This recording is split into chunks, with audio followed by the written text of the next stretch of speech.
Bonjour à vous tous qui regardez cette vidéo et merci beaucoup d'avoir choisi de la regarder.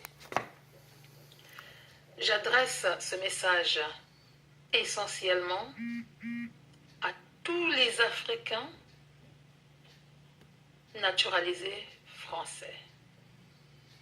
Donc ce message s'adresse à tous les Africains qui ont un passeport français et qui ont le droit de vote. Nous sommes en pleine période électorale en France, une élection cruciale pour l'Afrique. Je sais que parmi nous, il y en a beaucoup qui ont renoncé à leur origine. Ils ne sont plus africains du tout. À cause de leur passeport, ils ne sont plus africains. C'est leur droit.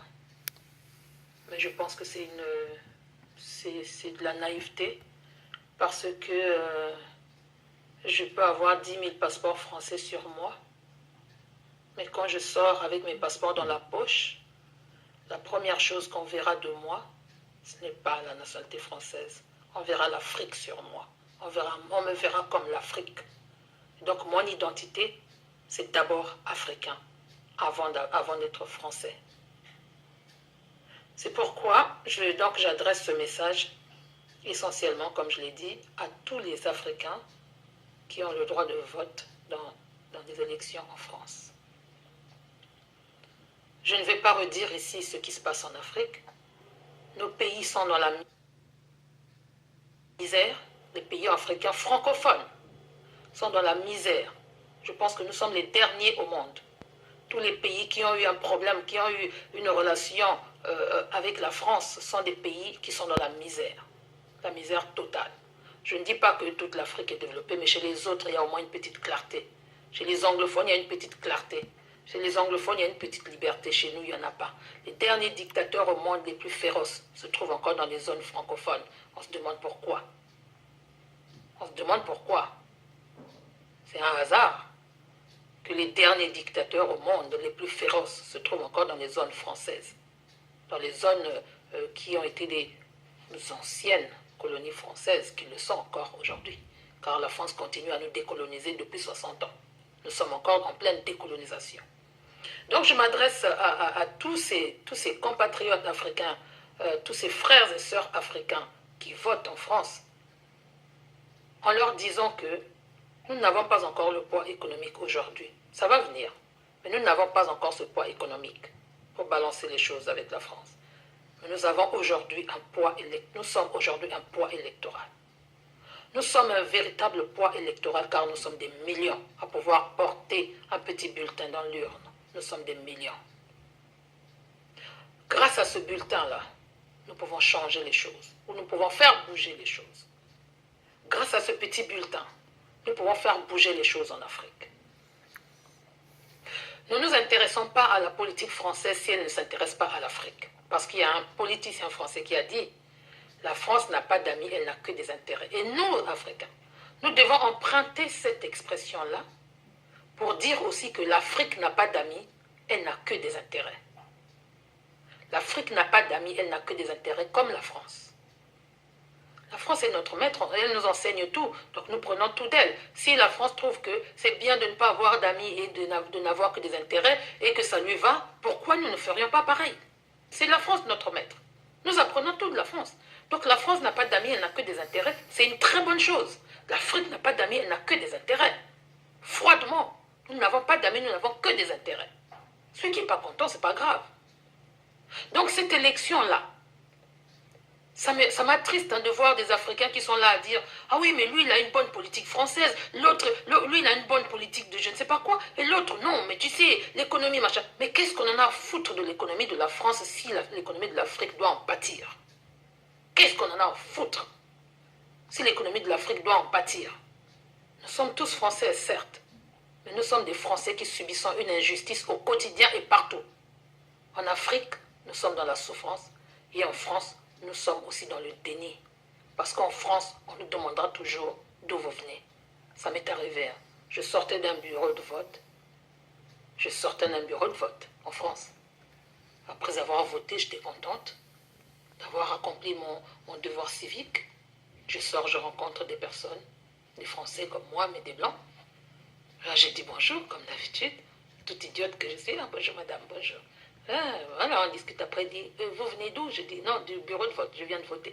Oui, mais d'où vous venez? Je dis, d'où je viens, c'est-à-dire, votre origine. Madame, je viens de voter. Non, elle n'a pas compris que je venais de voter, elle veut savoir mon origine. Voyez? Je ne m'en sens pas frustrée, hein. Je ne m'en sentais pas frustrée, je lui ai dit, oh, je suis du Congo-Brazzaville. Bon, il faut savoir pourquoi le Congolais-Brazzaville vient voter en France. C'est ça, hein. Donc on ne voit pas mon passeport d'abord, on voit d'abord ma peau, on voit d'abord mon identité qui est gravée sur ma peau. Je suis l'Afrique. Je porte l'Afrique en moi et sur moi. C'est visible. De loin, on voit que c'est l'Afrique qui arrive. Vous voyez? Nos enfants qui sont nés en France. Nous ne le rendons pas. C'est une erreur. Hein. Ceux qui font croire à leurs enfants qu'ils sont devenus français comme les autres. Ils ne sont pas français comme les autres. Ils ne sont pas français comme les autres. Peut-être que vous n'avez jamais eu d'expérience dans ce sens-là, mais moi j'en ai connu. J'en ai connu. Il y a une prof qui va se reconnaître. Ma fille est née en France, et en classe, en cours de géographie, je ne sais pas ce qu'il faisait, elle était en train d'expliquer quelque chose qui avait rapport avec l'Afrique. Et la bonne dame, elle dit, ah oui, mais X va peut-être nous dire comment ça se passe en Afrique. X, c'est ma fille, hein. Elle va peut-être nous dire comment ça se passe en Afrique. Et ma fille qui dit, ah mais je ne sais pas comment ça se passe en Afrique. Ah bon, comment ça tu ne sais pas? Parce que j'ai jamais été. Ah, et tu viens d'où? Voilà. Elle dit, bah, je suis d'ici. Elle dit, oui, mais vos origines. Voilà, ma fille, elle est née en France, mais on lui demande toujours ses origines. C'est pour vous dire que nous sommes français, oui, mais avec des origines. Comme les Français de Bretagne, les Bretons, comme les Français basques, comme les Français corses, comme les Français. Il ne faut pas se cacher, il ne faut pas se leurrer. Le Corse est fier de dire qu'il est corse. Le Breton est fier de dire qu'il est breton. Nous, soyons fiers de dire que nous sommes africains. Et cette Afrique-là, elle est en souffrance. Si nous jouons le jeu de la France, nous prenons part à la souffrance de l'Afrique. Et nous contribuons à ce que nos enfants meurent encore de plus en plus dans la Méditerranée.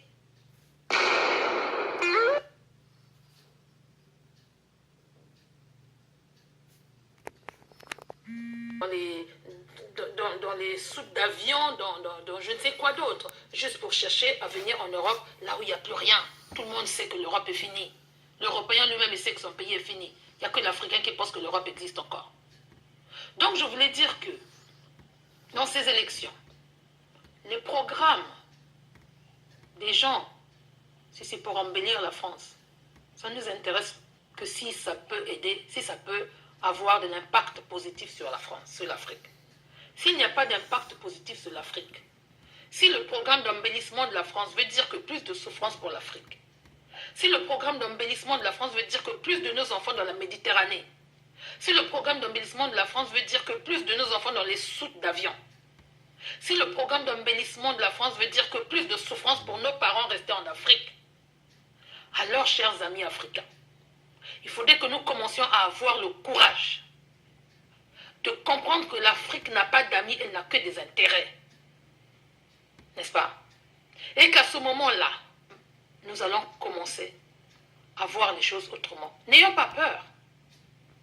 Si un jour nous prenons le courage de dire, ok, nous avons essayé la droite, elle nous a été fatale. Nous avons essayé la gauche, elle nous a été fatale. Allons essayer les autres, les extrémités, peut-être l'extrême gauche ou l'extrême droite. Pourquoi pas? Il ne faut pas en avoir peur. Il ne faut pas en avoir peur. Nous ne devons pas en avoir peur. Parce que le jour où nous allons prendre le courage de dire que nous allons donner nos voix à l'extrémité, que ce soit à l'extrême droite ou l'extrême gauche, que tous les Africains vont décider que c'est comme ça, il n'y aura pas de deuxième tour en France. Historiquement, il n'y aura pas de deuxième tour en France. Parce que toutes nos voix vont se déporter sur une seule candidature qui n'est pas notre ami. Hein. Nous ne sommes pas amoureux du Front National. Hein. Ou je ne sais pas qui d'autre. Nous ne sommes pas amoureux du Front National, nous les Africains. Parce que le Front National ne nous aime pas. Nous n'aimons pas le Front National. Mais comme le Front National n'a pas le monopole de la haine, eh bien nous disons que nous n'aimons pas le Front National. Ce ne sont pas les personnes qui représentent le Front National que nous n'aimons pas. Hein. Nous, on ne déteste pas les gens. Ce n'est pas une question personnelle. Mais ce sont leurs propos. Ce sont leurs propos. Nous ne les aimons pas. Mais dans la mesure où ces propos-là sont contre nous, ça veut dire que nous, quand ils vont nous chasser de chez eux pour rentrer chez nous en Afrique, soyons fiers et rentrons la tête haute. Rentrons la tête haute. Et quand on va là-bas, on fait du balai. Vous comprenez ce que je veux dire? On nettoie. Chacun rentre chez lui. Chacun rentre chez lui. Donc le jour où nous aurons le courage de donner nos voix là où il faut, je pense que beaucoup de choses changeront. Parce que cette politique française qui ne nous aime pas n'aura pas de raison de soutenir des dictatures chez nous. Marine Le Pen, par exemple, si elle passe présidente, quel intérêt elle aura à soutenir les dictatures chez nous? Quel intérêt? Quel sera son intérêt à soutenir les dictatures chez nous, puisqu'elle ne nous aime pas chez elle? Puisque nous ne sommes pas les bienvenus chez elle, quel intérêt elle aura à soutenir les dictatures chez nous? Les dictateurs qui provoquent qu'il y ait de l'immigration en France. Parce que nous sommes en France à cause de ces dictatures qui sont causées et créées par la France. Donc si nous mettons à la tête de la France quelqu'un qui n'aime pas les Africains, forcément c'est quelqu'un qui voudra que les Africains soient chez eux. Et si c'est quelqu'un qui voudrait que les Africains soient chez eux, ça veut dire que cette personne-là ne viendra pas s'interposer dans les affaires africaines. Ce n'est pas quelqu'un qui viendra dire « Ok, j'impose tel président à l'Afrique ». Ce n'est pas quelqu'un qui viendra faire ça. Donc il faudra que nous ayons, nous, le courage de faire ça. Pour l'instant, nous ne le voyons pas parce que l'Africain, aujourd'hui, c'est un gars égoïste. L'Africain est très égoïste. Il ne voit que lui. Il a sa maison, il a son petit boulot, il a, je ne sais pas si c'est des allocations ou je ne sais pas quoi. Il ne voit plus d'où il vient. Il ne voit plus les autres qui sont restés là-bas. Il se dit, lui, ça va. Mais les autres, on s'en fout. Chacun sa chance. Non, ça ne peut pas se passer comme ça. Ça ne peut pas se passer comme ça. L'Africain doit savoir qu'il a un devoir. L'Africain, où qu'il soit, nous devons savoir que nous avons un devoir énorme dans la souffrance. Le petit poids que nous avons ici en Europe à mettre nos voix dans l'urne, c'est peut-être ça qui va sauver nos pays. Ne pensons pas à nous. S'ils nous virent aujourd'hui, qu'ils nous disent rentrez chez vous, où est le problème? Où est le problème? Si la France s'est développée grâce aux richesses de l'Afrique, l'Africain ne peut pas se développer tout seul grâce à ses propres richesses. Si la France vit grâce au café de l'Afrique, si la France vit grâce au pétrole de l'Afrique, si la France vit grâce au cacao de l'Afrique, l'Africain ne peut pas vivre grâce à son café et son cacao et son pétrole? De quoi avons-nous peur? De quoi avons-nous peur? Tout ce qu'il y a en Afrique, en France, vous voyez comment nous travaillons dur en Europe ici? C'est nous qui construisons aussi. Hein. Donc si nous mettons ce cœur-là à travailler, au lieu de travailler comme des esclaves, si nous mettons ce cœur à travailler pour nous-mêmes, nous n'allons pas avancer. Il faut simplement qu'on cesse d'être égoïste. Il faut simplement qu'on change, qu'on comprenne que nous sommes Africains avant tout. Quoi que l'on fasse, quoi que l'on dise, ce n'est pas par haine, c'est par réalisme. Nous sommes Africains avant tout. Où que nous allions, on nous demandera toujours d'où nous venons. Même si vous avez vécu 100 ans en Europe, même si vous êtes né en Europe, on vous demandera toujours d'où vous venez. Parce que vous portez la couleur de votre peau. Ce n'est pas pareil. Hein. Un Italien qui vient en France, qui fait des enfants, on ne demandera pas à ces enfants-là d'où vous venez. Parce qu'ils n'ont pas la couleur de la peau de quelque part d'autre que de l'Europe. Il ne faut pas se voiler la face. Nous sommes Africains. Et nous le demeurerons. Nous resterons Africains. Sans vouloir faire de la haine à qui que ce soit. Nous devons comprendre que la politique française, si elle doit desservir la politique africaine, elle ne nous intéresse pas du tout. Quelqu'un qui vient avec sa politique pour faire du mal à l'Afrique, ça ne nous intéresse pas du tout. Ça ne nous intéresse pas. Nous sommes en France, nous aimons la France, nous vivons en France, nous construisons la France, mais nous voudrions savoir que nos pays aussi se construisent. Nous voudrions savoir que nos parents restés là-bas sont bien. Nous voudrions savoir que la France, nous ne sommes pas complices de la destruction de nos pays. Parce que tout ce que nous faisons, nous, ici en Europe, a de l'impact négatif aussi, puisque c'est la politique française qui détruit chez nous. Ça veut dire que nous contribuons, nous, ici, à détruire chez nous. Nous ne voudrions pas de ça. Si nous devons être en paix en France, nous voudrions aussi avoir cette paix dans l'esprit de se dire, chez moi, tout va bien. En Afrique, il y a des génocides qui se passent, par exemple, aujourd'hui au Congo, à Brazzaville, depuis que Hollande a donné le droit à Sassou Nguesso de consulter son peuple. Sassou Nguesso est en train de consulter son peuple dans le pôle. Il est en train de tuer tous les jours, mais personne n'en parle. On s'en fout, puisque la France prend son pétrole tranquillement. La France prend son or tranquillement. La France prend son diamant tranquillement. La France prend son cacao tranquillement. La France prend son café tranquillement. Personne ne l'embête.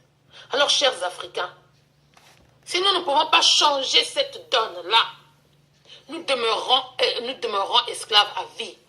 Ce n'est pas parce que vous êtes un chef d'équipe quelque part. On ne vous mettra jamais directeur d'une banque en France. Jamais.